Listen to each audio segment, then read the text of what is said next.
tagapanood ng TNC Channel 6, magandang araw sa inyong lahat. Ako si Maureen Garcia at ito ang TNC Plus Report. Nabaril kaninang alas 9 ng umaga ang barangay captain ng Tibag, Tarlac City na si Marnie Diamse, 42 anyos, na residente ng Sitio Buto, Barangay Tibag, Tarlac City.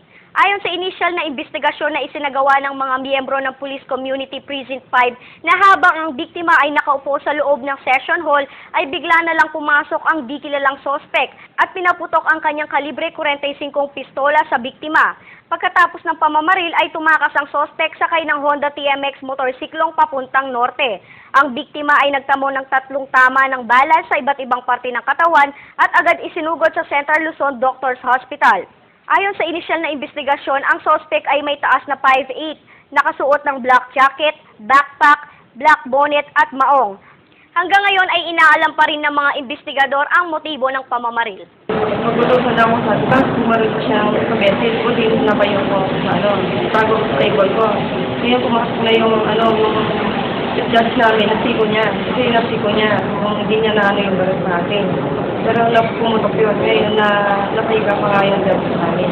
Ako yung motor, lumabas din ako, nahabol ko nga siya, nahabol ko. Naano ko yung number niya, malayo na.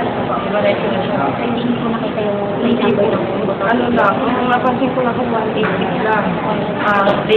Green yung plate niya. Lang. Pero Honda 125. Ay, tsura niyo po ba yung Hindi, kasi nakabonin po siya. Kasi nakajapit na leather. Ay, makakalin. Ay, gano'n. Kanyang umaga na-report sa atin yung barangay captain ng barangay Tibag, ang Kapitan Marnie Diamse ay naglat ng pinaril sa loob ng barangay hall habang siya ay nagkumantan simula yung regular session. Ang suspect ay na-identify lone gunman na pumasok sa barangay hall at diretso pinapal at ang biktima ay nagkabong ng 3 tamaan ng bala sa katawan. Hindi ko masabi kung specific part ng katawan pero 3 bala ang katawan. At saka yun ay nandito sa LDH.